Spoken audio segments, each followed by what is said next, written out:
Good afternoon, everyone. Thank you for being here at the Williamsburg City Council meeting of Thursday, April 13th. Ms. Kay, would you call the roll, please? Mr. Rogers? Here. Ms. Ramsey? Here.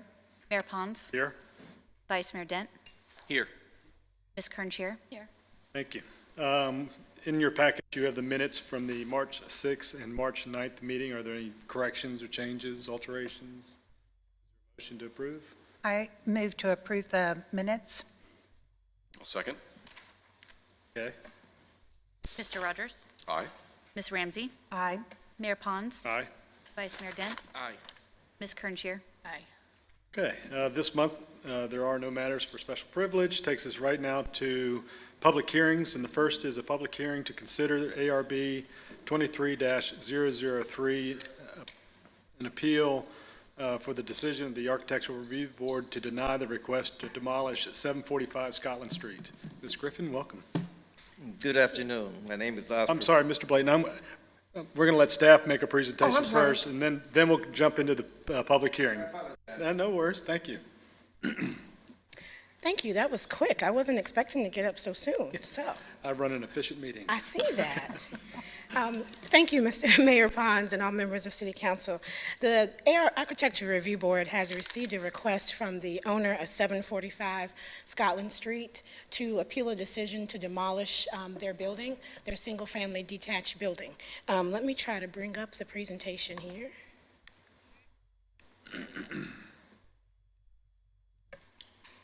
The applicant's case statement reads as thus: the quality of the carpentry of the house is not good. The age, design, appearance, and quality of the construction is such that rehabilitation is not practical. This is the reason for the request for demolition of the single-family detached home. The Architectural Review Board met on several occasions and held a site visit, and at which they concluded at a vote of 6-0 to deny the request. And this decision was made on January 24th of this year. And in accordance with our zoning ordinance, the applicant is appealing the decision to the City Council. What I will do is to give you an overview of the property location, to talk to you about the applicant's request in detail, and then to go over why the ARB made the decision that they did. First, the property is located at the corner of Braxton Court and Scotland Street. It is in the AP2 district. This is our Architectural Preservation District. Section 21-851 states, the purpose of the Architectural Preservation District is to preserve, protect, enhance, and maintain the architectural excellence and historic importance of the Colonial Williamsburg historic area, and to recognize other areas of the city having historic, architectural, and cultural significance. This map here gives you all of the architectural preservation districts and our CP district. The AP2 district is in orange, and here highlighted is the location of 745 Scotland Street. It is at the corner of Braxton Court and Scotland Street. Also important is the zoning district. 745 Scotland Street is a single-family dwelling district, RS2, along with all of the other homes in Braxton Court and First Baptist Church, which is adjacent. Surrounding it, as you can see in the red, are all B1 zoning areas. This is our downtown business district. So, the ordinance and also Chapter 11 of the Design Guidelines states the following. Many factors need to be weighed when the ARB considers the raising, demolition, or moving of a building or structure in the Architectural Preservation District. The Review Board shall consider several things. So there are 7 different factors that the Review Board reviews. At the time of the application, the applicant is also asked to look at these factors and to answer why they are requesting the demolition. So the first factor is whether or not the building or the neighborhood in which it is located is listed on or eligible for the National Register of Historic Places. The second factor that can go into this decision is whether the building is historic or has architectural value. The effect the demolition will have on the surrounding neighborhood, and also the type and quality of the project that will replace the building. Fifth is the comprehensive plan's goals for historic preservation, the condition of the building, and the economic feasibility of restoring the building.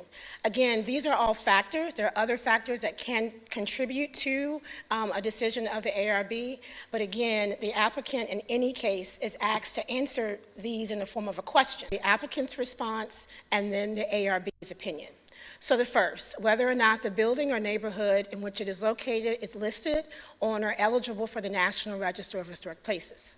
The applicant's response, this particular property is neither listed nor believed to be eligible for the National Register of Historic Places. Excuse me. The ARB's opinion, you'll find that in the minutes and in the notes, at the time, it was understood that this building was actually in and registered as in the Virginia National Historic Register. Let me go over that again. It was thought that the building was in the Virginia Historic Register. It is not. It is eligible for the Virginia Historic Register and eligible for the National Register of Historic Places. This eligibility was proposed by Fraser Associates. This is an architectural firm that came and did some surveys in 1992, and this eligibility was also confirmed by the Virginia Department of Historic Resources staff, and that information is in your packet. And I will, at the end of this, if you have questions about the 3 different types of registers, we can discuss that. But for now, I'll go through with everyone having the understanding of the different types. Criteria 2, the historic and architectural value of the building. The applicant's response. The historic and architectural value of the building. As this building was built in 1926 and was among several houses on the north side of Scotland Street between Braxton Court and its juncture with Richmond Road that have already been demolished, it is believed that this structure has no historic and architectural value. The ARB opinion. This home was actually built in 1920, and it was built within the period of significance. This has been verified, again, on the Virginia Department of Historic Resources website. There is it's called VCRIS, and also through speaking with members of the staff. Criteria 2 that also talks about whether the building is historically significant. Braxton Court is significant as an early 20th century neighborhood developed and established by African Americans. Since several of the earlier African American communities are now gone, this is one of the few surviving neighborhoods established by them. Bob Braxton, an African American city resident, platted the subdivision, and the houses were built for Black residents. It then further goes down and talks about the date of construction, circa 1920. It then talks about the historic period between World War I to World War II. Historic context is taken from the architectural, the community planning perspective, domestic and ethnic immigration. Now, the building itself does not have to be historic. It could be historic landmark, or consideration can be given for buildings that are in a proposed historic district or a local historic district, which Braxton Court is in the AP2, a local historic area. Criteria 3, the effect the demolition will have on the surrounding neighborhood. The applicant's response, demolition of the structure will remove what may be considered to be a blight on the appearance of the surrounding neighborhood and create an open space available for future development that could be made in accordance with the city's plans. The ARB's opinion, if you remember back to the slide that I showed about the zoning, Braxton Court is zone RS2 and surrounding Braxton Court is B1. And the ARB felt this was significant, and their opinion was this. Braxton Court is surrounded by commercial uses. The board is concerned about the demolition of this residential structure located at the entrance of the court and what impact this would have on the other residential properties. Criteria 4, the type and quality of the project that will replace the building. At this time, there is no project plan that will replace the building, and the ARB just contend with what the applicant had suggested, that this will remain vacant. Criteria 5, the comprehensive plan's goals for historic preservation. On this question, the applicant did not have a response. Of course, the ARB did have a response. It is in community character, it is page 4.4 and 4.5 of the comprehensive plan. Braxton Court is listed as a notable feature in the AP district, and Braxton Court is actually number 6. And it states, while many associate Williamsburg's image and history with the restored colonial capital, Merchant Square, the Colonial Parkway, and William and Mary, there are many other buildings and neighborhoods that have evolved. These contribute to its sense of history and the community's visual character and enhance the colonial Williamsburg historic area.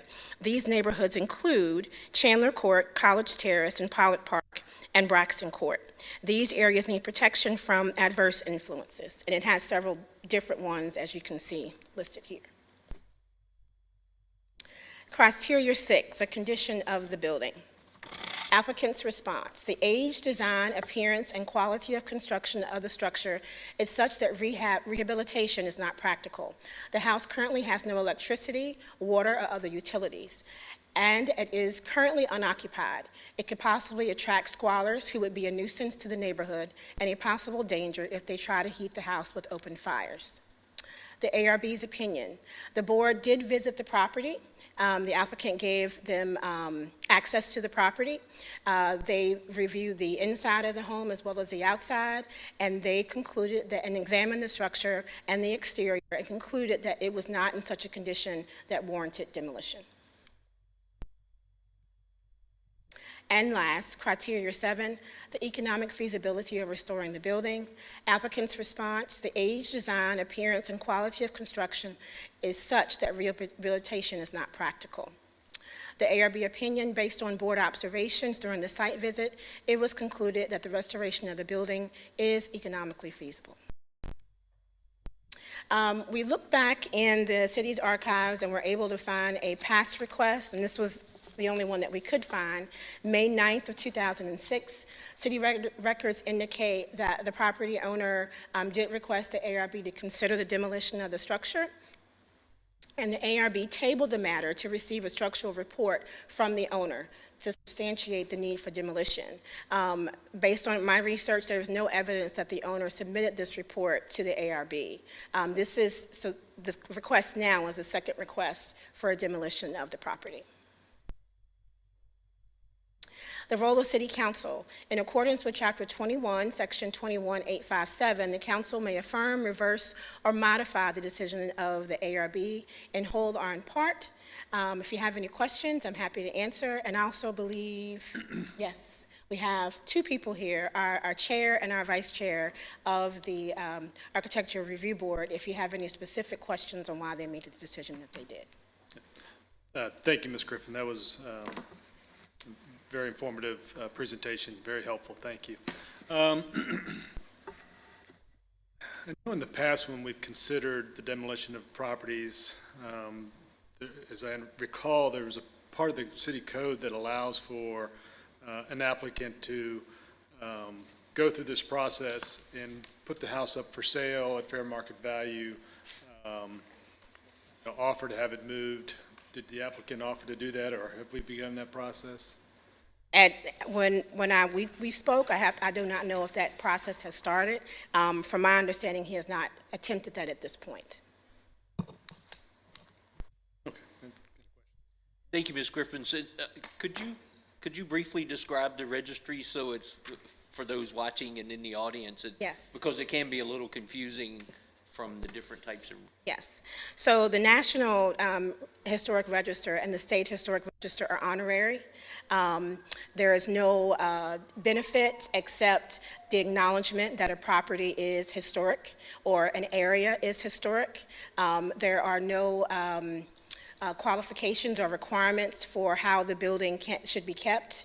There is no oversight of a board.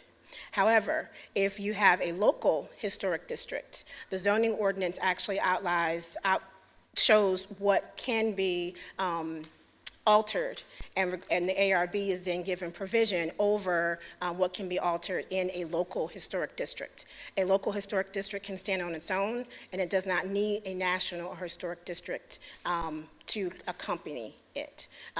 The historic district now that we're looking at is AP2, and that is a local historic district. And so the ARB has given the authority to look at exterior changes that happen in any property in that district. Thank you. Thank you very much, yes. So I just wanted to, again, kind of follow up first on the question about the registries. My understanding is that really, the criteria, that's one factor. Whether or not a home is on a registry or eligible for registry is one factor of many, as you just went through. And thinking about seems like a house can have historic and cultural significance even if it's not necessarily on a registry as well, right? So am I understanding that being on a registry or not, or everything, is one of the balancing factors that one may take into account? Yes, it's one of the balancing factors that you can take into account. I will say it's in we have 4 districts over that the ARB reviews, and the AP1, AP2, and AP3 have historic homes there. But hopefully I answered your question. Yes. Okay. And just so it's not really sort of dispositive one way or the other, it's one of many factors. It's one of several factors. Yes. Yes. Okay, and then I also had a question, kind of going back to what the mayor brought up about a process of selling the property, and you said, you don't have any record of that happening. And I was looking in the code, and I was seeing that there is a process, but I want to make sure that my understanding is correct, that one may have the right to demolish a property if certain steps are followed. That's correct. Such as, doing this process before city council, and then also trying to sell the house to someone who would restore it at fair market value for a certain period of time. That's correct. And if that doesn't work out, nobody comes forward and buys the house with the assurance that they would restore it, then giddy up, right? I mean, then you've done sort of your due diligence in trying to sell the property. So as long as they followed the process in the code,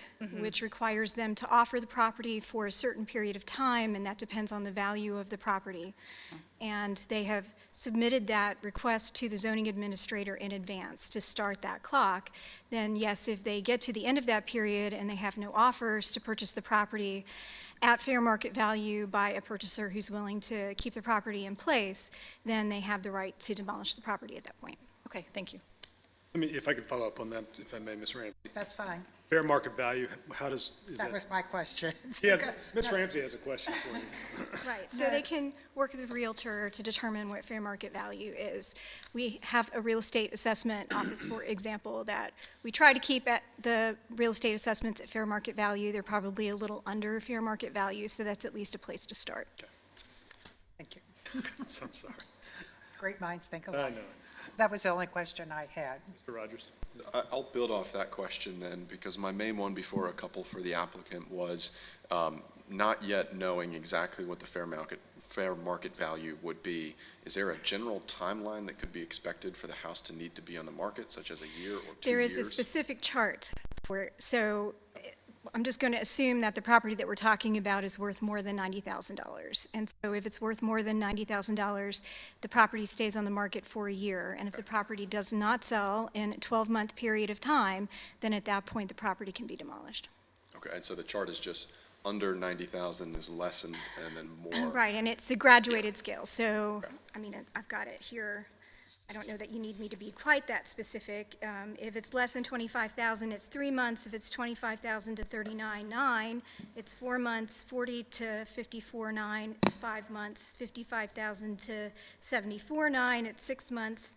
75,000 to 89.9, it's 7 months. And 90,000 or more, it's 12 months. So that the graduated scale does cap out at 90,000. That's right. Any house Anything above that, it's 12 months. the maximum would be 12 months. Okay, all right. That was my only question to staff. And just to follow up, the owner could offer to give the house away if somebody wanted to move the house. If someone wanted to move the house. Right. Moving the house would still require the Architectural Review Board to approve that. That's a different thing than this. But in that, the house could be preserved, but you'd Yes. still go to the Architectural Yes. Review Board, and they would have to opine on it. Yes, and houses have certainly been moved in the city to other locations. Any other questions for staff? Thank you, Ms. Griffin. With that, I'll open the public hearing. The first speaker card I have is Mr. Oscar Blayton. Welcome, sir. Thank you, Mayor, members of the council. I'd like to start off by saying in 2006, it was not an application to demolish. It was an application to rehabilitate, which was denied. We paid over $3,000 for plans to rehabilitate that house. It was denied. Okay, now, I'd like to begin by saying, well, I've submitted in writing a lot of this, so I'm just going to touch on the high points rather than go through everything that's in writing. I assume you all got a copy of what we submitted in writing. Okay. First point, 745 Scotland Street has never been evaluated by the Virginia Department of Historic Resources. And that's in one of the exhibits that I sent to you that says, 745 specifically, it says not evaluated. So this building, there is no determination that there is any historic value of this house by the Virginia Department of Historic Resources. That's in the record. That's in the information we submitted to you. There has never been a determination of eligibility by the National Register of Historic Places. At least there is no evidence of such a determination. Okay? Back in the 90s, there was a submission. The city of Williamsburg said they wanted a designation for this. They never followed up with anything. Everything is still pending. That's in the information you have also. So this is not a historically designated neighborhood by either the federal or state governments. Okay.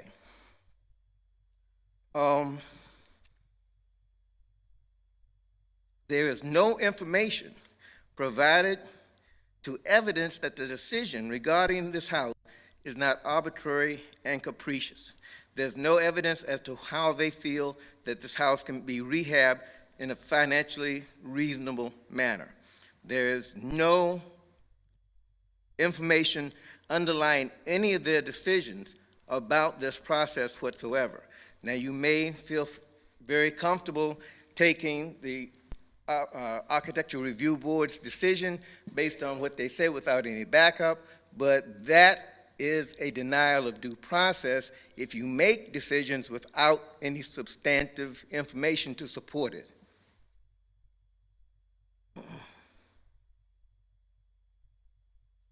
I mentioned the application for rehabilitation, which was denied. Numerous reasons, the decision-making process by the ARB has been arbitrary and amounts to denial of due process. And for this reason, I'm asking the City Council to reverse that decision. There is no, as I said before, you may, now I would like to point out that it's very interesting that the Architectural Review Board and all of their graphics and stuff never once showed you what the building looked like. The building is in pretty terrible shape. The building does not look good. Mr. Samuel Johnson, who built the building, was a very fine tin roofer. He put a tin roof on that house in 1926, and we can check the records in the Williamsburg Circuit Court. I believe that'll support our claim that the house was built in 26, not in 20. And that's in the courthouse among the deeds. Okay, Mr. Johnson put a tin roof on that building in 26, lasted to 2007. He was a fine tin roofer, but he was a terrible carpenter. Matter of fact, he had to get Mr. Braxton's grandfather to come and help him finish it because the floors were uneven and a whole bunch of problems with that house that still remain. It was not a well-built house. It had a great roof, but it was not a well-built house. It doesn't meet any particular design criteria because it was sort of added on haphazardly here and there. They added on a front porch at one point. They added on a back area at one point. They added on a kitchen at one point. So there's no historical significance to this building. The building is basically, an eyesore for the neighborhood. Now, what we're proposing to do is to take the building down. We have another vacant lot next to First Baptist Church, 731 Scotland Street. There's nothing there. There's never been anything there. My parents bought it around 1942, I believe, somewhere between 36 and 42, and it's been a vacant lot ever since. It's not been a problem for the neighborhood. So 745 could be a vacant lot without it being a problem for the neighborhood. Also, I'm not sure I understood, but I'm assuming, city attorney, you said that the fair market value would be somewhere north of the appraised value of the property? Is that, or did I misunderstand you? The assessed value of the property. You're saying that the city's assessed value for taxes is north or south of the fair market value? I said that the assessed value would be somewhere in the neighborhood of the fair market value. Okay, so the assessed value, I believe, for this property is approximately $300 and some thousand. So is it the city's position that if we do not get an offer for that amount in a year's time, then we could demolish the building? Is that the city's position? Whatever, I don't know exactly what the assessed value is, but I believe it's around $300 and some thousand. So it's the city council's position that if we do not get an offer to purchase that property for that amount, then we can demolish it after a year. Or am I misunderstanding something? You'll understand our position after we hear the rest of the public hearing and then take a vote. Okay. I thought you were talking about policy when you were talking about that. We were. Okay. So basically, that's our position, okay? We wanted to fix this house up back in 2007 before the economy went crazy. You denied us that right to do that. And so now it makes most sense to go ahead and take the building down because of the shape it's in. We've had the neighbor called me a couple of weeks ago. There was a squatter in there. We had to call the police to get him out. It's not that great for the neighborhood to have a situation like that. We think that it's best for the neighborhood and for the city to take the building down. Buildings are taken down all the time. I mean, there used to be houses along North Henry Street that are no longer there. They're just empty spaces. So it's no great detriment to do that. Thank you very much. If I may, while you're there, ask you a question. Just, I'm not understanding why the city would deny your application to.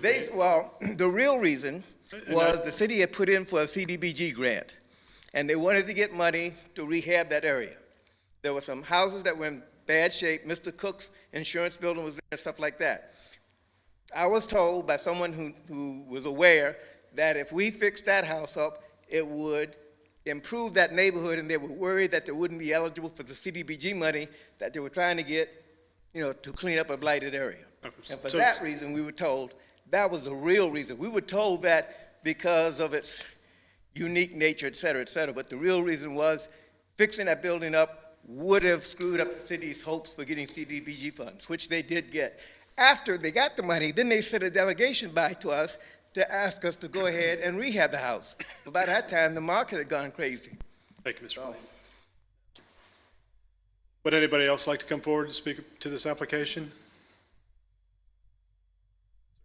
Sir, please come forward. Should I state my name and address? Yes, please. Okay. Neil Chakakar, 700B Landrum Drive, Unit 101, 23185. According to Article 9, Section 21-858, this is relating to the additional or concurrent right to demolish buildings in the Architectural Preservation District.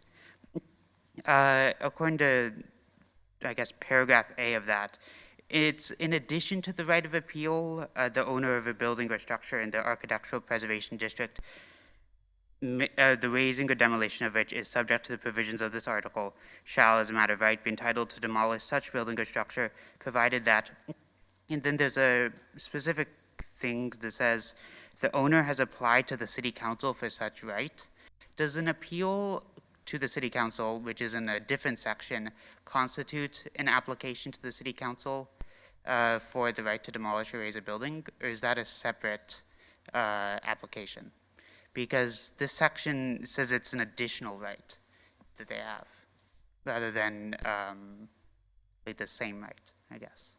So we don't have an exchange at this opportunity. This is an opportunity for you to make a statement, so we don't answer those questions. We may answer those questions after we close the public hearing, though. Oh, sorry. Okay, that's all then. Okay, thank you. Would anybody else like to come forward? Seeing none, I'll close the public hearing and come back to council for further discussion. It strikes me that there is a value to this home, and whether or not somebody else finds that value, I think is something that is incumbent upon us to allow to happen. And I think there's an opportunity for Mr. Blake to achieve his goal of demoing this house if that process bears out that the house has no value, i.e. it doesn't get sold or moved. I know when we were looking at a home on Armstead Avenue, almost in the same condition, it sat idle for many, many years, and the owner wanted to build on that property, but the owner went through the process, put the house on the market for 12 months, and nobody wanted to take the house, and then ultimately the owner was able to demolish the house and then rebuild on that lot. But there was a plan, and I think absent a plan here, that concerns me as well. I'd like to hear that there was a plan to replace the building. It's not uncommon that we've allowed houses to be torn down. There's one off of Harrison Avenue that we allowed to be torn down, but the house was rebuilt in character with the neighborhood. But in that case, there was a plan and a demonstration that the property was not suited for renovation, and I don't think we've seen any of that in this case. So I'm not inclined to approve the application or to overturn the decision of ARB. Mr. Vice Mayor? Yeah, and thank you, Mayor, and similar comments in that, as Ms. Griffin pointed out, there's several factors that go into consideration of whether the property can be demolished. And because there's an opportunity for Mr. Blayton to sell the property, and maybe someone can come in and rehab it. I don't claim to be a construction specialist, but when you look at the house from the outside, it doesn't appear to be as bad as Mr. Blayton described. Some of the construction is inside, but I know that ARB visited the site and felt like it was able to be rehabbed. And like the mayor, that one of the biggest issues that gives me concern and apprehension about reversing the ARB's decision is that there's no plan. If this building was demolished, there's no plan for that property. So I would feel more comfortable knowing that there's some plan if it can't be sold. So I'm inclined to support the ARB's decision. Chair? Yeah. Well, and I think this is, troubling because the house has fallen into disrepair, to put it very delicately. But looking at the criteria that I know that we must apply and that the ARB applied, something really sticks out in my mind. And I think that, this isn't a random house on a random street. It might look like it, but I agree with the idea of the historical significance here. Braxton Court is a residential neighborhood of extreme significance in Williamsburg. And I think preserving the homes and the character and the residential quality of that street is of tremendous importance. Houses original to the pre-restoration period when these homes were built on Braxton Court neighborhood, I think are frankly of historic value and to the community as a whole. I do recognize that homes and structures have been torn down in that area in the past, and I would hope that we learn that, hey, maybe that wasn't always the right decision. And I think that we want to think about going forward, to think about when we're thinking about demolishing homes in these spaces. I think, particularly in areas of historic significance, that it should be kind of a clear call. And otherwise, the effect is permanent. You can't unring the bell once you've torn down a home. So I think trying to preserve the property before demolition is important. Knowing that there are processes and this isn't the exhaustion of the possibility and process, I think is important. So looking at that criteria and looking at the context, I am not inclined to overturn the ARB's decision. Ms. Ramsey? So the only thing that I would add to what my colleagues have added is that I did take a walk over to Scotland Street the other day. I walked around Braxton Court, and I sort of compared 745 Scotland with 327 Richmond Road, because 327 Richmond Road was built about the same time. I think it was in 1920. And it too had a request to be demolished. And in that case, there was a plan for a new building very similar to the original to be constructed. And I have to say I was a little disappointed that ARB did not support the demolition of 327 Richmond Road. However, my opinion changed when the old siding was uncovered and I could see, quote unquote, the bones of 327 Richmond Road and the soul of the house. And so it's turning out now to be a a beautiful structure, and it wouldn't have been the same if it had allowed to be demolished. And I have to feel that 745 also has some good bones, or it would have completely fallen down if it was in as bad a disrepair and without anyone doing anything to it over these number of years. And so because of that, and because of the other reasons cited by my colleagues, I am as well not willing to overturn the ARB's decision. Mr. Rogers? Yeah, well, first, thank you very much for all the time that's gone in from the staff perspective and from the applicant about this issue. I come at it from a different angle, and I think I share the chief concern of council, same with members of the ARB as regards to the sightliness of the area of that particular home, and then certainly respect for our historic nature as a community. It's already been mentioned, the preeminence and importance of Braxton Court, and originally being built as a community for Black residents in Williamsburg decades ago, and one that we want to maintain and that the city has invested in decades previously with community development block grants. But with respect, it was mentioned to have a plan for the future of this home, and I don't necessarily see a plan as much as I see a halting in the ability to do anything with something which is currently vacant and, as mentioned, has had a squatter in it for the 12-month period necessary, as mentioned, given the home's valuation, before the applicant then, by right, end up demolishing the house. And within that 12-month period, as I've mentioned to you all, as someone who's currently looking into houses locally, we still have rates for homeownership at 6%. Appraisals are way up. It's not necessarily a good market for buying homes. Now, Williamsburg is a very special community, and we're excited to have people who still want to live here, but I don't see this home getting snapped up, especially as it has been now well aware in the community as an unsightly location.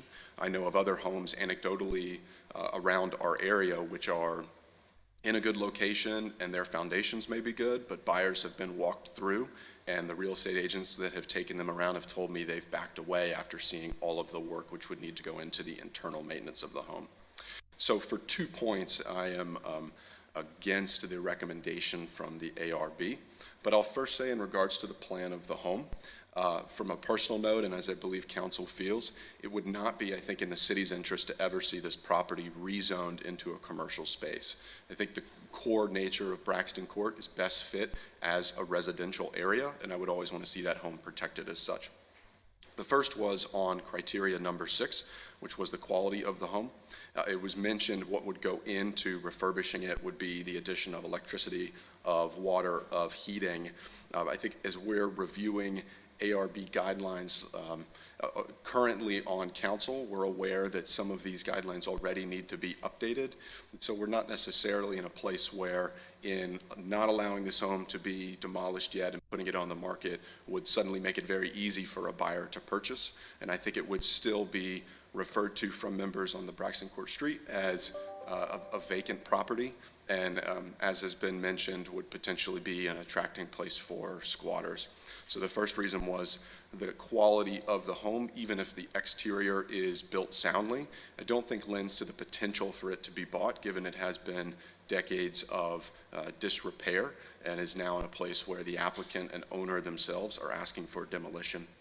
And the second piece was around the demolition of properties and the effect on an overall area, criteria number 3, I believe.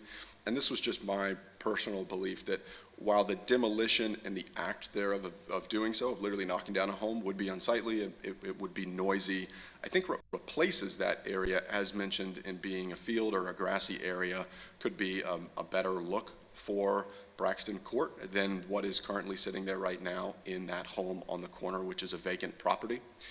There's data which is readily available. I just did a quick Google search and found it from a number of states, which shows that vacant properties can actually be maybe not necessarily a cause of, but a corollary relationship to crime in an area, given they are unkempt or unlived in. And so I think it would be not in our best interest to continue that home and its allowance to be put on the market for a year because I believe it would likely not sell within that year.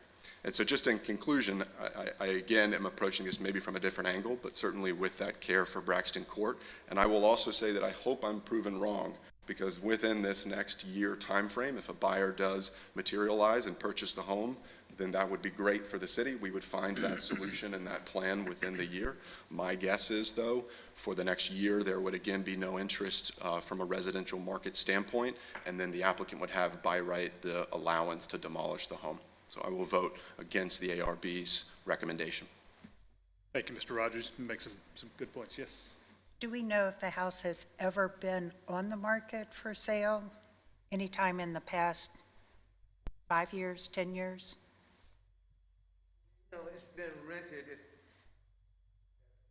Since I've been away, I'm in my 70s, so at the time I was 10 years old, it's never been up for sale.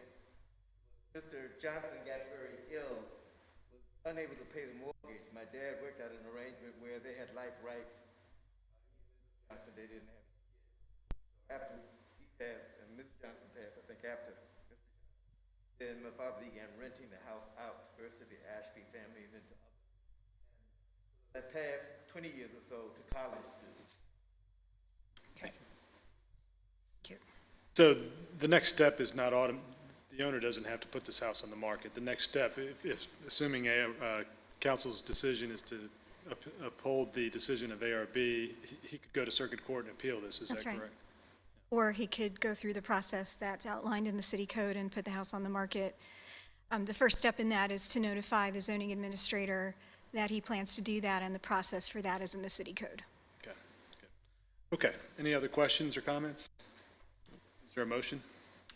So I move that the city council affirm the decision of the Architectural Review Board to deny the request of 745 Scotland Street LLC to demolish the structure at same address, 745 Scotland Street.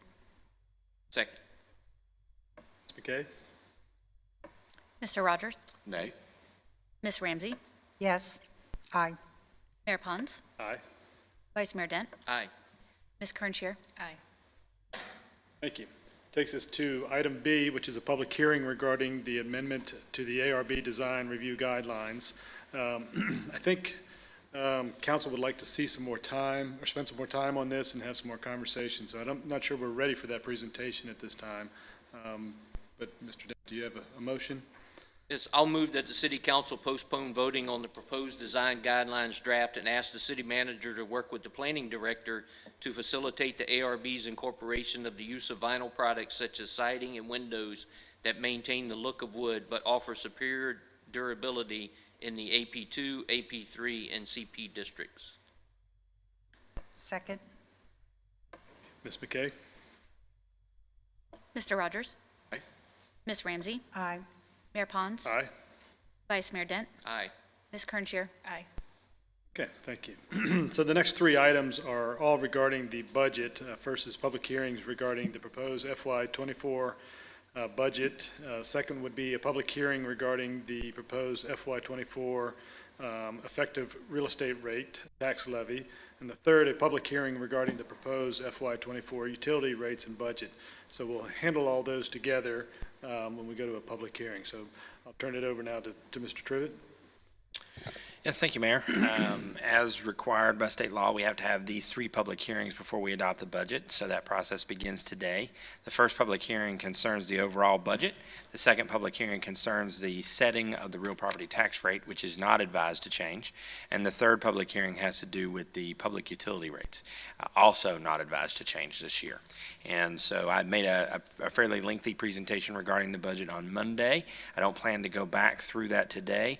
I would ask that you go ahead and conduct the public hearing, and hopefully we can proceed toward adoption of the budget in May. Good. Are any questions for staff? With that, I'd open the public hearing on each of these three items. So, excuse me, if anybody would like to come forward and speak regarding the budget, please step forward and state your name and address for the record.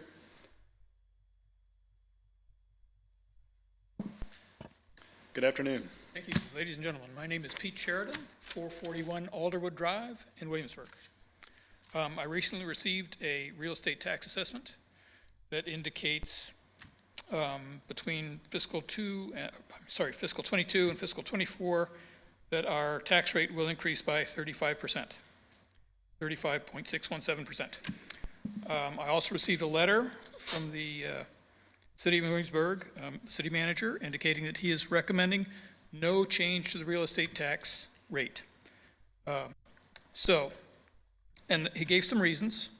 For example, the budget is increased significantly due to the pandemic, unprecedented inflation, challenging workforce expectations. First of all,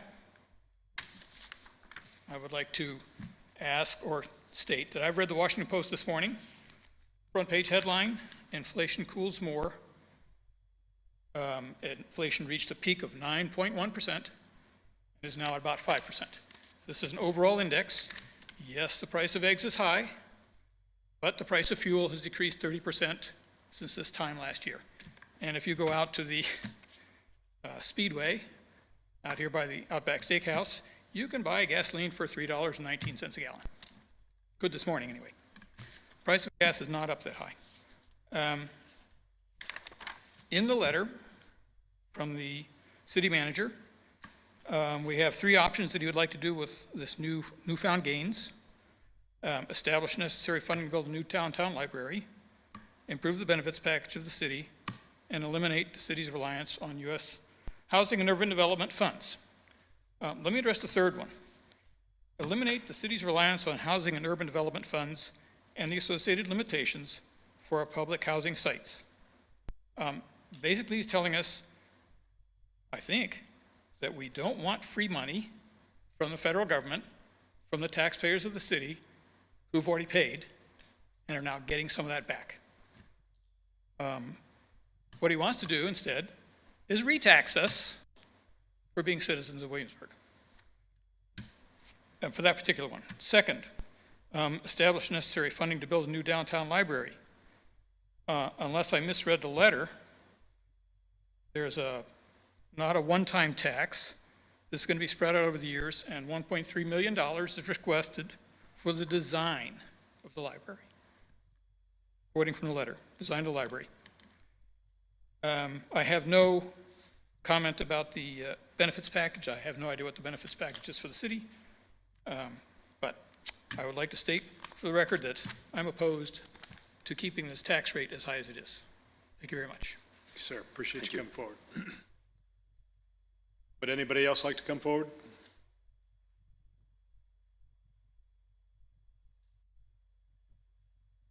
Good afternoon. If you'll state your name and address for the record, please, I'd appreciate it. My name is Al Kyle. I am on 508 Ashwood Drive.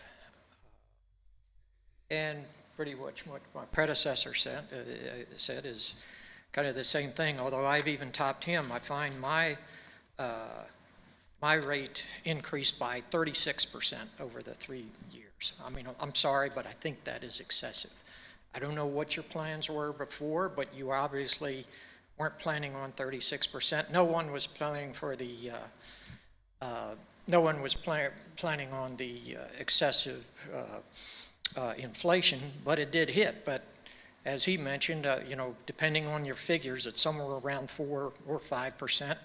And, you know, even if you double that, going to 36% is nothing, no way to describe it but excessive. And I think, you know, obviously there were plans with the city had, you know, without an excessive tax hike. I mean, I understand that, but, you know, 36% when you're dealing with an approximately 5% inflation rate, that's quite a bit, and that is excessive. And as you mentioned, you know, the library would have to be covered over a period of time anyway. So there's a lot of problems with the inflation. And I think even at the federal level, maybe they did some things that accelerated that. But you're still part of the government here. And I don't think any government should be fanning the flames of inflation. You ought to be maybe taking some steps to try to reduce it. But this assessment is adding to that inflation rate. I hope you will take that into much better consideration. You can adjust the rate up and down every year if you need to. But the bottom line is, what is the taxpayer paying? How much is paying? How much is that changing year by year? That should be looked at much more than this. This, I couldn't help but think it was kind of an attitude that, hey, look at our stock portfolio, it really jumped. Isn't that good for us? And I just think there needs to be more responsibility at a taxpayer level. Thank you. Thank you, Mr. Kyle. Would anybody else like to come forward, speak to any of these three matters? Once, yes, sir. I thought I saw an eye of a speaker.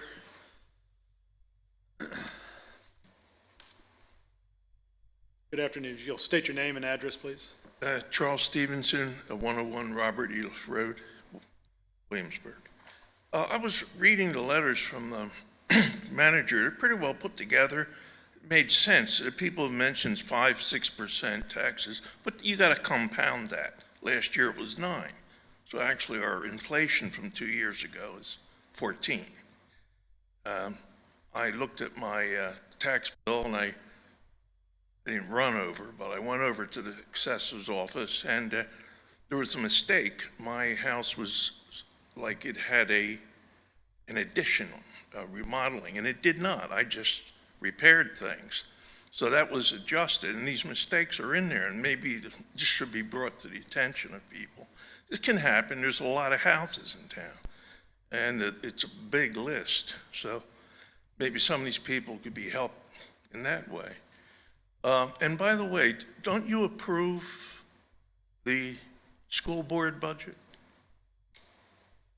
Does that come under your approval, ultimately? We do not approve their budget, but in our budget, we'll approve how much we're going to contribute to the schools. Well, that's what I mean. Maybe you could look at that, because that's probably 70% of the whole cost. Usually is in towns. That's usually what it is. So you got that, the school board, they're kind of in Los Angeles, and you're here in Williamsburg, you know. You might want to get them together. Maybe you could find some relief there. Otherwise, my tax rate went up 11% in 2 years. It would have gone up 20%. So it was getting kind of out of hand. The rate was the same, of course, but the assessment was brought up to reality. I understand how this works. So that might be, people might want to have that explained to them a little bit. But I think there might be room in that budget, other than just, you know, everyone needs a raise. I got 6% in my Social Security. Oh, I forgot to mention I'm retired. Should have mentioned that first. But, you know, there's a lot of things I think there's room for. I don't think it's unreasonable, but I think it could be better. I don't think we have to just go up to the current rate of house, you know. If my house is worth that much, I'll sell it, you know. But I don't want to, of course.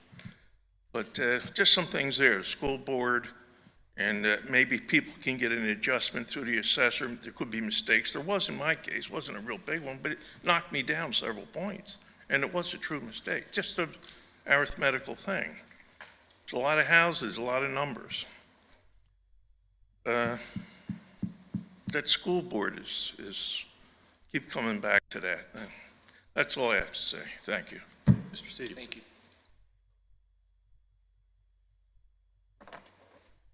Would anybody else like to come forward? Seeing none, I'll close the public hearing. Turn it back to council. So we all have the budget now. We've got it on Monday, so we're in the process of reviewing it. I know I am. And I don't have any specific questions at the moment. Anyone else does? I don't have any, excuse me, I don't have any specific questions, but just thank you to the gentleman that took the time to come out and speak to us, and for everybody else in the audience and everyone listening, if you have comments about the budget, now is the time to reach out to the city manager's office, to city council, before we come to a point that we have to approve a budget in May. So just encourage everyone that's watching to please get involved and provide your feedback if you have any. Any other comments? Okay, so the next step is we'll have this conversation again in May. And hopefully in May, unless there's some other issues that may come up, we will approve the budget as stated in our city charter. Okay. All right. So moving on now to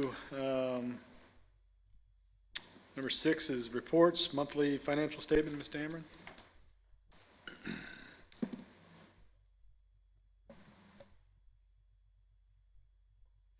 Good afternoon. We're reviewing the March 2023 financials. The city revenues are performing strongly for this point in the year. Real estate taxes are at 52% of budget with the second installment due June 1st. Personal property tax revenue realized is at 98% of budget, and the business personal property is at 97% of budget. Local taxes are performing well with the recordation tax exceeding budget by 7%, and the business, professional, and occupational license tax exceeded budget by about 5%. Bank stock tax will not be realized until May and June, so we'll continue to keep a watch on that. Permits and licenses have exceeded its budget of $156,100 by $224,000. That's primarily due to building, electrical, and mechanical permits. It's good to see that activity in the city. Fines and forfeitures consist of court and parking fines, and while the parking fines have exceeded budget, court fines are performing under budget, and it is not expected that will pick up between now and year end. Room taxes are at 69% of the budget, and the year-to-date revenue shows an increase of 10% compared to March 2022. However, the revenue received in March of 23 for February activity decreased by 13% compared to the revenue received in March of 2022. As long as that trend doesn't continue, I would expect that the room tax would make budget, maybe exceed it slightly. Meals tax continues to perform well at 72% of budget, and that's an 13% increase compared to last year. Expenditures are aligned with the budget as of March 31st. About $3.7 million has been drawn from the city surplus. Now, we anticipated about $4.2 million to be drawn from reserves. $3.7 million of that relates to the timing of the ARPA lost revenue as it was received, and the $500,000 of it resulted from the school surplus spending plan that was approved earlier in the year. Sales tax is performing well with year-to-date revenues exceeding March of 2022 by 18%. And so, as you know, I'm glad to see that. I get a little nervous because sometimes that revenue is distributed to us in error. So I have not heard from the commissioner that she's aware of any of those cases currently, but we'll continue to monitor that. Interest income in the capital improvement plan is $1.3 million. That's a substantial increase compared to the $68,000 realized in March of 2022. The increase, though, is not solely due to the increase in the interest rate.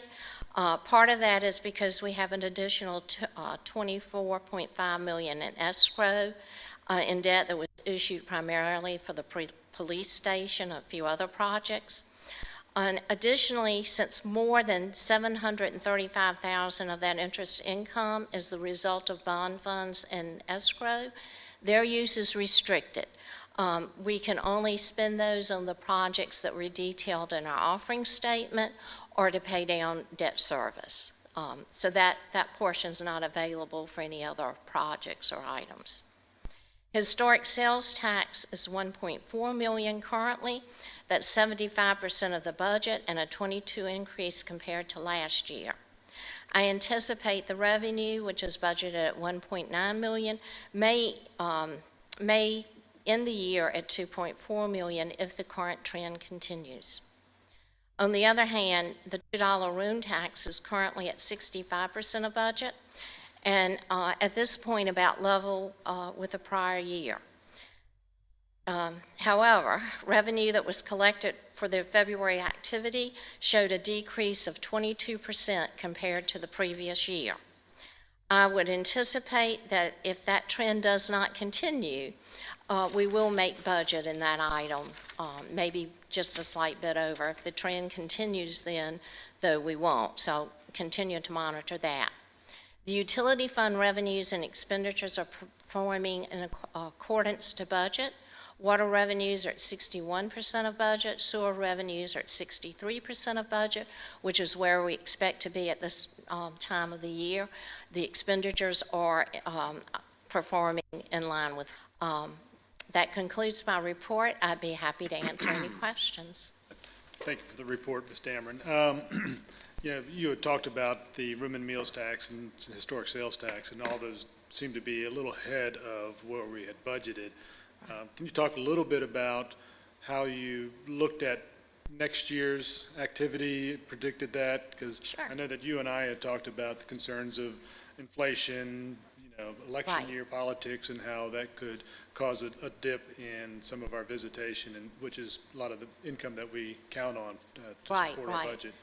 Well, we're definitely concerned about how the inflation may impact us. We're also none of us have a crystal ball, but certainly the R word, or recession, has been spoken about a lot currently. That certainly, being that we have a tourist economy, could impact the visitation and the spending that we see.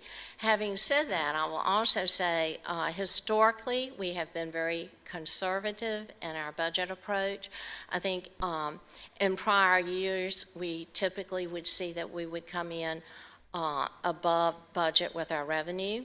I think that we have been a little considerably more aggressive in our revenue projections this year, more so than in prior years. But that was based on also FY21 being much more successful than we had budgeted, and so that we had a basis in which we could be more aggressive for 22. Well, we did, and we purposely were cautious in 21 because we were concerned about what would happen with COVID. Would there be additional shutdowns? We were very fortunate that did not happen. We did budget some transfers in 21 from the tourism fund. I don't believe we had to utilize that, but we know that we were very conservative in that budget because of the uncertainties. So I feel like we have projected a little more aggressively for the upcoming budget. We've also had to deal with the impact that the city has on inflation, just like in our personal lives. We're finding not only projects that are coming in more costly, but everything that we're having to purchase is also costing considerably more. Now, I think that we've managed in this current year very well, so I'm not anticipating that we'll need to appropriate any additional revenue that we may see to cover those expenditures, but I certainly will be monitoring that very closely this month to make sure that doesn't, or if we need to, that we do that. But I think that we will see, and I think a lot of that ability to do that is going to come from some of the vacancies that we currently have. Any other questions? Thank you, Ms. Dameron, and just a comment, as you stated in your presentation, no one has a crystal ball, but certainly appreciate you and staff and city manager taking a more aggressive approach. As long as it all works out for all of us, we all look bad if it doesn't work out, but we appreciate you taking a more aggressive approach as we move into the new budget year. Questions? Thank you. No questions or other comments? None for me. Thank you. Thank you, Ms. Dameron. Okay, it takes us now to monthly departmental operating reports. Mr. Trivett, who's in the barrel? I think we're going to have a report from Chief Dunn today. Welcome, But Chief. be careful, he fires back. Good afternoon, Mayor, Vice Mayor, members of council. Thank you for having me. With the recent activity that we've had in the 700 block of Scotland Street, we felt it'd be appropriate to have a brief update to you. As you know, we had 2 firearms-related incidents. The first was on or about January the 25th, in which 2 individuals who were together got into some sort of altercation, which resulted in gunfire. As you know, as soon as this occurred, I mean, basically within minutes of it occurring, the suspect was in custody and has ultimately been charged. And then on or about March the 19th, there was a second incident in which 4 individuals who were known, or they at least knew of each other, so they were not strangers, got involved in some sort of a situation outside of the Greenleaf area, where 3 of the 4 were injured with gunfire. Within 8 hours of that incident occurring, that suspect was in custody. And so while there were 2 incidents within close proximity, I should add that they were not related, not believed to be related in any respect. While the parties knew each other in both situations, so we believe they knew, like I say, of each other or they knew each other, we again, so they were not stranger situations, but again, they were unrelated incidents between the 2. Both are still ongoing prosecutions, and so I'm sure there are a lot of questions out there that I'd like to be able to answer that unfortunately we just can't answer at this point because of the prosecutions. But I do want to share a few things that have occurred since the situation. We have been working very closely with ABC, as well as the owners of those establishments, to try to make sure this doesn't happen again. I also want to say we work very closely as well with the William and Mary Police Department, who have also been a strong partner in this with us. Since the incidents have occurred, we of course have worked real hard to increase our presence in the area. And again, we're very engaged with the folks that are operating in that area, as well as our other partners like ABC. As a result of the ongoing conversations, and ABC and the police department and everyone kind of working together to try to determine what actions might be best so that we can together prevent this from happening in the future. The owner of the Greenleaf, Paul's Deli, as well as College Deli, has agreed as a condition now of their ABC license to do the following things: to stop serving alcohol each night at 1 a.m., I should say each morning at 1 a.m., and that's 7 nights per week. Upgrade their exterior lighting and their security system, both interior and exterior, and have it so that someone on scene at all times is able to access that video. As you might imagine, these are situations where within minutes we want to be able to see maybe a suspect, or, I mean, in some instances there are other victims that might be out there that we want to be able to quickly identify. It's not as helpful if we don't have access to that until the following maybe work week. So that's now one of the conditions of their license, to have somebody on site at those 3 restaurants. Staff, 3 DCJS security personnel. The intent is to have 1 for each of the 3 establishments. And that's 7 nights a week, so every night, from 10 p.m. until 30 minutes after they close. So from 10 p.m. until 30 minutes after closing.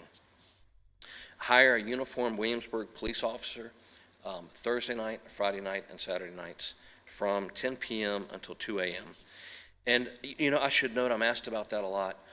The officer is not there to be door security or a bouncer or inside security, unless, of course, there's some sort of an issue inside of which you may call 911 if you didn't have that officer working outside. So their goal is to be outside working exterior type, perimeter type security, not working the door, not working inside the bar.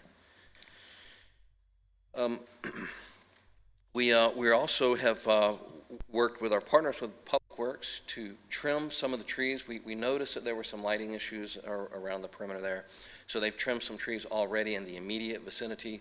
And there are some other trees that they plan to trim that are a little bit further away, but still would be, in the direction or in the area where folks might be walking from or parking from as they might be headed to what we refer to as the delis. And We also noticed that if you notice on Richmond Road, if you drive there at night, Richmond Road's incredibly bright with the LED lighting that was replaced a couple years ago. Along that stretch of Scotland Street, we still have the sodium vapor light, which isn't anywhere near as bright. And so we are working with Public Works and our partners with Dominion to upgrade those lighting. I'm not sure timeline on that, but I'm hoping it's very soon. So is Aaron. I should add, we get hit with this a lot as far as some of the trash and debris around the businesses, particularly on Saturday morning, Sunday morning, or maybe even still there on Monday mornings. All the businesses in the area have really committed to working extra hard to try to make sure those areas get cleaned up and do their best to really keep the area looking as nice as possible. And we're also evaluating, and we're early in this, but evaluating the possibility of adding security cameras, maybe on the traffic light, if you will, just at the intersection of Richmond and Scotland, so that we also can have a view of it, maybe a situation that even our dispatch center can kind of keep an eye on it. If we get a call out there, if there's a crowd forming or that sort of thing, we can dispatch units to the area even prior to there being a situation out there. So I suspect there's more to come. I can tell you I'm very optimistic with the plan at this point. I really feel like everybody involved, including the businesses, are working really hard. If I didn't mention it, the part of the condition is also to require all of the staff who are involved in serving alcohol to attend alcohol safety type training that's provided by ABC. I think that's a real important part of it. I mean, I think the tighter the inside of the business is being run, the less likely we are able to have the element that wants to come here to create problems, and the more likely folks are to drink responsibly and not overdrink and have the types of problems that we all know come with that overdrinking. So with that, I promise to be brief, but I'm happy to answer any questions you might have. Mayor, before you guys answer or ask questions, I did want to just take a minute and say the actions of the Williamsburg Police Department relative to the most recent incident really are nothing short of heroic. Their response, but also their apprehension of the suspect in such a quick fashion is remarkable in my experience of managing police departments. And I just want to say thank you to the chief and the entire department, because it reflects the commitment that you have to the safety of this community, that you're able to act so quickly when something does go wrong. That's very kind. Thank you. I'm very proud of the team. I have to say we have an excellent team. Well, and Chief, thank you for the presentation and the update on that, and I would echo those sentiments. I think a lot of people who found out about this were obviously concerned, and all of council, we've talked to a lot of folks, and then certainly I've talked to the restaurateurs. Very complimentary of the way that your department handled the situation and was able to make arrests, and so I applaud you for that. I also applaud you for working with the business owners to come up with a strategy to help minimize potential risk. There's no guarantees ever, but I think those things that you've identified will go a long way to making sure that the patrons at these restaurants feel safe, and ultimately those businesses will be more successful and will be a better city for that. So thank you very much for the update and the work that you're doing. Thank you, Mayor. Yeah, Chief, I just want to say the same. I mean, the work of the police department is remarkable to be able to apprehend the suspect so quickly, and really the collaborative approach, because it takes everyone working together, as you stated, Williamsburg Police Department, William Mary Police Department, and the business owners to make it a safer environment. So appreciate the business owners stepping up and being a part of that as well. The only question I had, and just based on previous experience, when you're talking about hiring additional officers, what kind of stress does that put on your staffing when you already have so many special events that officers are asked to work, and now there's additional time to address another need in the community? Yeah, well, I mean, it definitely is a bit of a lift for us, but obviously it's an important one. And so we're going to do everything we can to make sure it happens. But I appreciate you pointing that out. I mean, yeah, thank you. Yeah, because, and I mean, I know all the time from fire experience that people will step up and help, but at some point, there's a burden on the workforce. And one of the things we saw in not included in the budget was your request for some additional staff. So something to just keep in mind in the future as we move forward, that you're being asked to provide another service on a weekend at night. So, thank you. Thank you so much for all this information, everything that you all have done on your team and in response. And one thing I wanted to just mention is, you talk about increased presence like in front of the delis, and I was just wondering if you could talk a little bit about the response to perhaps the folks who live right around there and like the residents who are right there next to the establishments, and how you all are responding and addressing their concerns. Sure. Well, so with the owner of the Greenleaf opting to tighten his parking behind his business, and while we didn't require that of him, I certainly think that's a great idea. I think that's, it just, when you think of crime prevention through environmental design, just the configuration of the businesses, there aren't eyes on that back parking lot area. And so it does lend itself to folks taking advantage of that, the type of folks that might want to take advantage of that. That's an easy place to take advantage of. And so again, we didn't require it, but I certainly support the fact that they have closed, or they didn't close it off, but they've restricted it. And so I know some of the staff parks back there, and I think they're real careful about who parks back there now. But that puts added pressure onto the neighborhoods. Braxton Court is a good example of that. But all of the streets that are just within a close walk of the area are most likely going to see some additional parking pressure. Some folks just maybe don't want to park in a vicinity where there's a marked police vehicle, and so if they could park a couple blocks away, they may opt to do that. So we have stepped up our presence in the entire area. Again, so there's going to be an officer there during the Thursday, Friday, Saturday nights. But we also know that that officers, their role is to be kind of right there by the businesses. And so we've asked our other officers to keep a check on some of those other areas. We've asked our parking team to work a little bit later to keep a check, to monitor those areas. In fact, I believe it was the weekend before last now, there was at least one parking ticket issued on a Friday night, and we kept a check on the area pretty closely. So we are committed to continuing doing that. We don't want the fact that we're taking, I think, some pretty appropriate steps to better manage the behaviors in one area to cause problems for our residents in some of the other areas. So we're paying close attention to that. And we certainly welcome feedback from our community members. If there are things that we need to be paying even more attention to please let us know. We're committed to doing that. Great, thank you so much.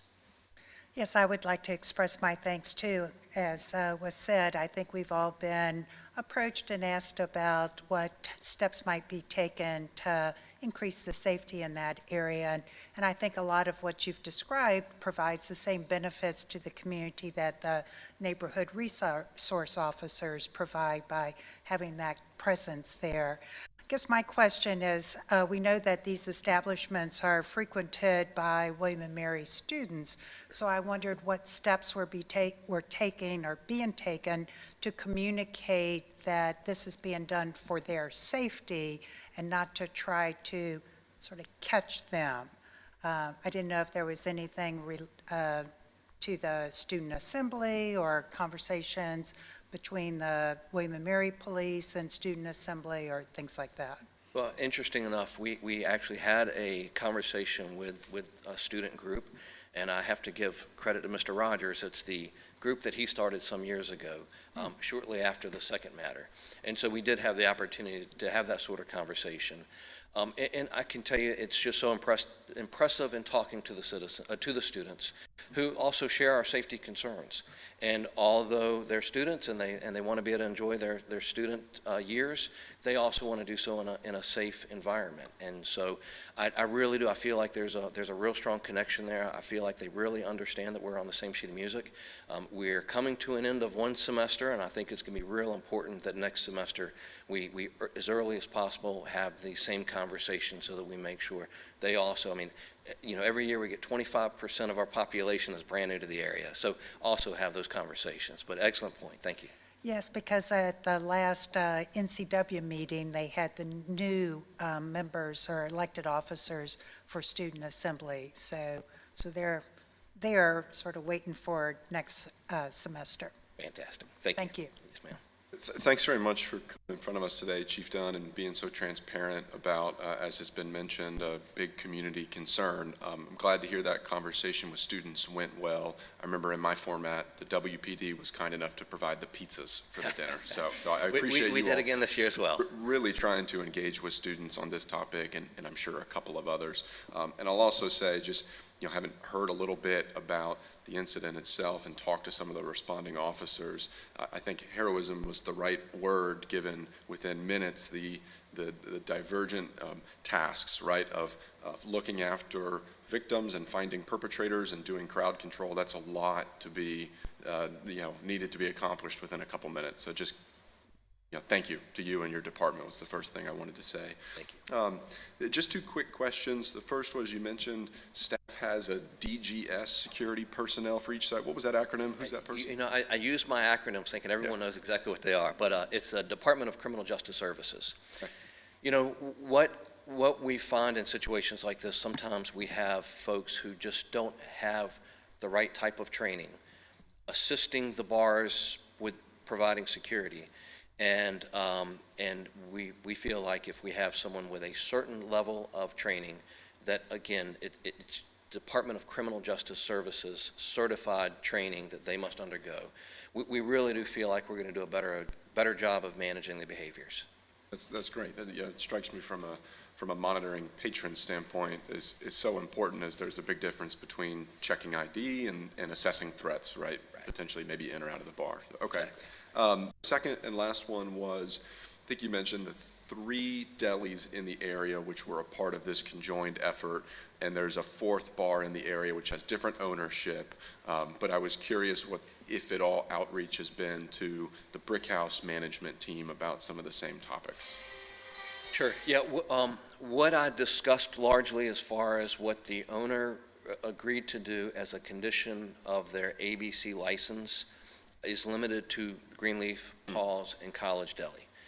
We also have had, a lot of conversation with the owner of the Brick House, as well as of the real estate that the Brick House occupies. And again, great conversations. Not sure how to best say this other than to say they do not have a license restriction at this time. And so a lot of the conversations have been similar, but as far as, them volunteering to take some actions and to take some steps. And you may notice that there is an increased presence as well at the Brick House. But again, that's not a condition of their ABC license. So it is a little bit different scenario. But I also feel like we have engaged, and we certainly have support.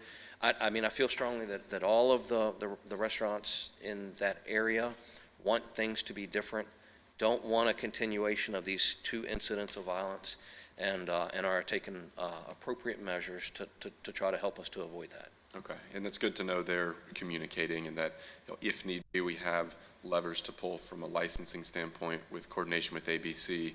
But either way, also a lot of the solutions are general security for the area, right, in security personnel in and outside bars. So I know that will affect the overall area, not just those 3 that you mentioned. Absolutely, right, absolutely. And as I just can't stress enough that there really is a strong desire to everybody that I've spoken with, everyone that we've engaged with, to do everything they can to make sure this doesn't happen again. So. All right, well, again, thank you to you and your department. Thank you. Thank you, Chief. Appreciate you coming forward today. Thank you. Okay, city manager's report. None today. Shelton, anything from the attorney? Nothing until the next item. Okay, thank you. Takes us now to open forum, which is again another opportunity for anyone to come forward to address council. Please come forward and state your name, sir. Hi, good afternoon. My name is Yates Wong. I'm a student at William & Mary, and I live at 670 Ukrop Way. First off, I'd just like to thank you for your time, and also apologize that my comments aren't necessarily going to specifically pertain to the agenda today, but I still believe them to be important. I'm a member of the student advocacy group, Our Williamsburg, and we represent the interests of about 8,500 student citizens. We appreciate the attention that the city is placing to our most important concern, which is off-campus housing, and we enthusiastically support the concept of a rent-ready program and anxiously await details. We trust that its implementation will make Williamsburg a better and more harmonious place for everyone to live, and thank you very much. Just wanted to put that up. Thank you. Thank you. Well, appreciate you coming forward. Would anybody else like to come forward? Seeing none, I'll close the open forum and take us now to unfinished business. And first is the consideration and action concerning the proposed ordinance 23-03 and an ordinance to amend the real estate section 2-201 of Article 5, Chapter 2 of the Williamsburg City Code, adjusting the boundary lines for the city voting precincts. Ms. Shelton. So last month, City Council held a public hearing regarding the staff's proposal that we make an adjustment with the Stryker and Matoka voting precincts to move everything that's to the east of South Henry Street and the south of Francis Street from the Stryker precinct to the Matoka precinct to balance the precincts better than they're currently balanced. Those individuals who reside in that area, which is now in Stryker, would move to Matoka, and that means they would vote at the Methodist Church instead of voting at the community building. We received public comment on the city's website through April the 3rd. We received one comment which really wasn't pertinent to the issue before council. The suggestion was that we have one precinct at the new sports facility when it's built. State law won't allow us to do that because that would be too many voters in one precinct. No other comments were received. Before you is an ordinance that would affect that change for council's consideration. This ordinance would not take effect until July 1st of 2023, so it would not impact any primaries that occur in June, but it would take effect before the general election in November. If City Council makes this change after it takes effect, the voter registrar has to send a notice to each and every registered voter who's affected by the change to let them know where they're voting and the change in their voting place and their voting precinct. The voter registrar is here if you have any questions for her. This ordinance gives you a general description of where the precinct boundaries would be with this change effective on July the 1st, and it also adopts a new precinct map showing the new precincts. Thank you, Ms. Shelton. Tina, do you have anything to add to that? No, just wait for any questions. So I know that we went over this last month, and I think it makes pretty much good sense to me that we want to balance out the two precincts. Voting places won't change, and we will notify those that are affected by the change. And of course, if they don't get the notice and they show up at the wrong precincts, we'll try to work with them and get them over to the right place. Yeah. So hopefully it'll be a seamless. About 1,100 voters. Yeah, good. Any other questions? No, it's just a great proactive step to manage voting at one facility and balance with another facility. No, and if someone does show up at the wrong place, at least it's only about half a mile to the other place, so. 3.5-minute drive. Right, not a huge inconvenience, so. Yeah, well, and to that point, I know our effort to educate citizens will be there about new precincts, and council has heard nothing against the change in delineation of where you vote. So thank you for being here. Thank you, Tina. Is there a motion? So I move that City Council adopt proposed ordinance 23-03. Second. Ms. McKay, sorry. Mr. Rogers? Aye. Ms. Ramsey? Aye. Mayor Pons? Aye. Vice Mayor Dent? Aye. Ms. Kernshire? Okay, it takes us to new business, and first is consideration and action concerning the Regional Stormwater Management Agreement. Mr. Small, welcome. Thank you, Mr. Mayor, members of council. For your consideration is a renewal of our memorandum of agreement with the Hampton Roads Planning District Commission, more colloquially known as the HRPDC, regarding the Regional Stormwater Management Program.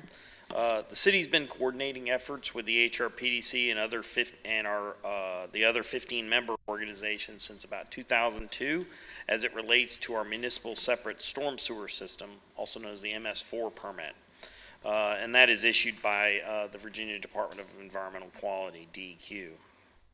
Our current permit is set to expire in October 2023, and staff is currently preparing an application for an additional 5-year permit. renewal. So in conjunction with that permit renewal, the HRPDC Regional Stormwater Management MOA also requires a renewal. The regional program provides a great deal of assistance in meeting our stormwater permit requirements, especially in the aspects of public education, public outreach, technical support, and training. Participation also allows excellent coordination opportunities with our neighboring jurisdictions. Funds are included in the FY24 budget request for the cost of the programs, and therefore we recommend that council authorize renewal of the MOA. I'm here to answer any questions if you have. No questions, but I think it's good that we work together regionally with partners on the peninsula and the Hampton Roads region when it comes to utilities and things of that nature. Any questions for staff? Nope. Nope. Yeah. Thank you, sir. Is there a motion? So I move that City Council authorize the city manager to sign the memorandum of agreement between the City of Williamsburg and the Hampton Roads Planning District Commission. Second. Okay. Mr. Rogers? Aye. Ms. Ramsey? Aye. Mayor Pons? Aye. Vice Mayor Dent? Aye. Ms. Kernshire? Aye. Okay, since you're still at the podium, Mr. Small, you want to tell us about the consideration and authorization for the city manager to execute a contract for the replacement of the elevated ramp and raised observation platform at Redoubt Park?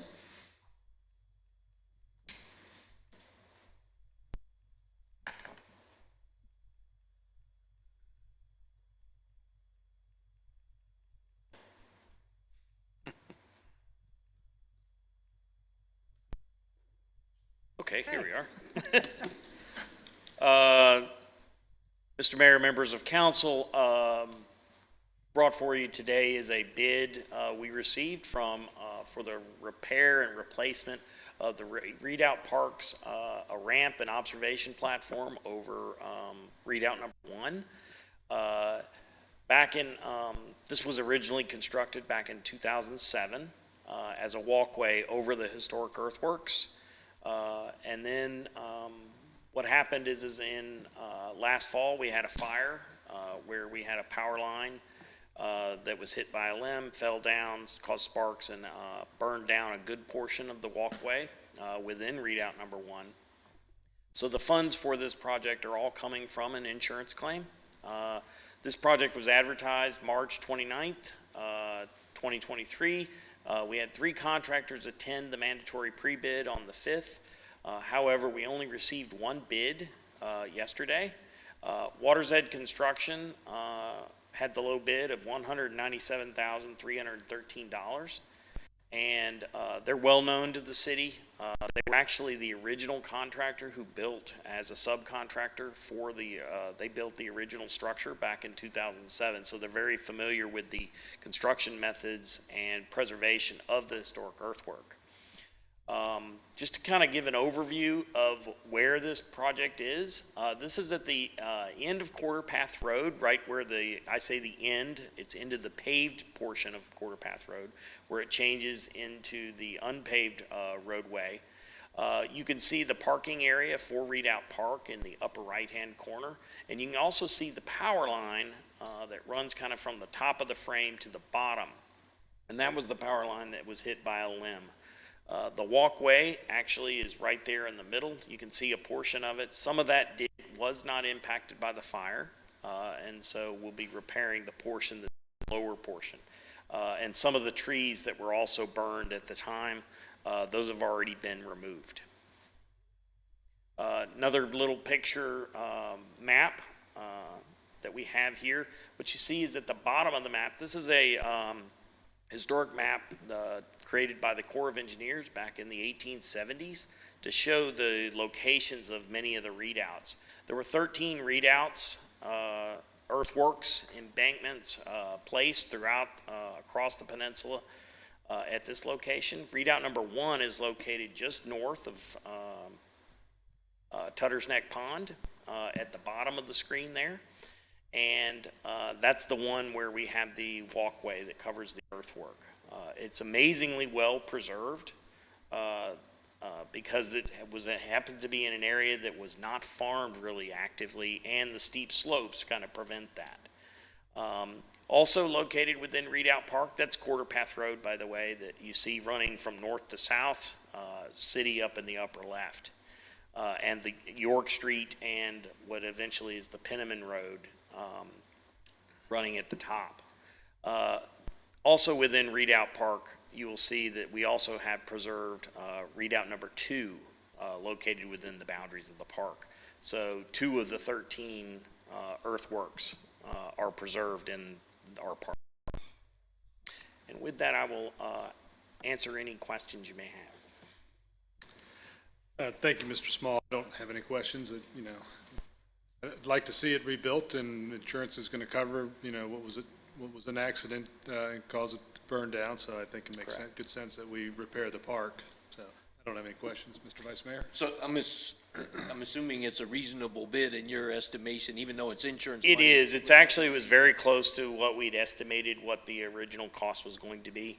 And so we had already gotten some estimates previous from other contractors to see what it was going to turn out. And this was right in line with that. Thank you. Questions? Thank you. Thank you, Mr. Small. And just as a follow-up to the Vice Mayor's question, so we received a certain amount from the insurance, and we have this bid, and they're not exactly equal, but we'll come up with the rest of the money from somewhere. Actually, I talked with our purchasing agent and risk manager, and what we're going to do is actually submit a supplement to cover the additional cost, and they feel that that's an easy thing to apply for, and the insurance should cover it. Okay, good. Thank you.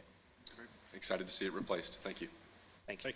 Thank you, Mr. Small. Is there a motion? So I move that City Council accept the $195,000 in insurance claim and apply that to the project, as well as award the bid and authorize the city manager to execute the lump sum contract with Waters Edge Construction. Second. Ms. McKay, would you call the roll, please? Mr. Rogers? Aye. Ms. Ramsey? Aye. Mayor Pons? Aye. Vice Mayor Dent? Aye. Ms. Kerntier? Aye. Okay, so that concludes our new business. We do have one matter or several matters for closed session. Once we come out of closed session, we'll be back here to, if there's any other city business. But Mr. Vice Mayor, do you have a motion for us?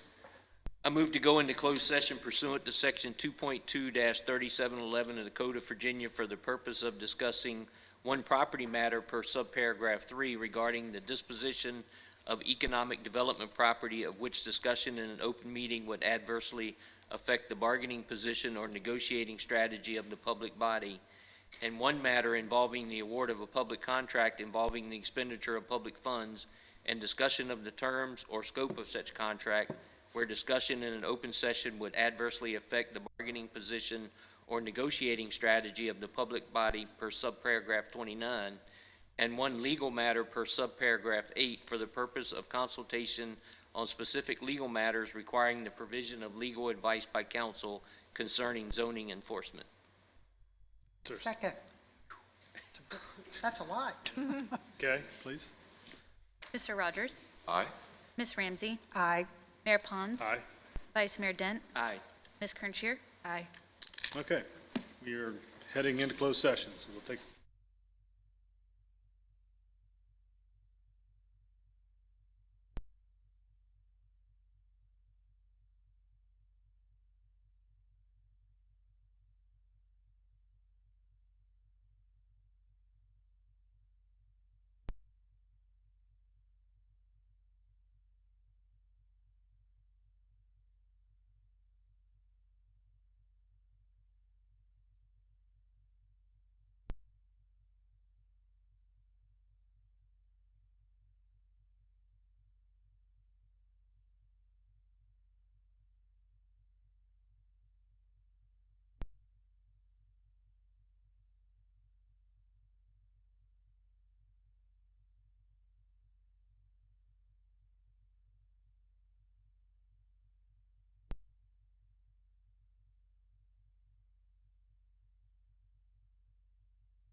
of a closed session pursuant to Section 2.2-3712 of the Code of Virginia.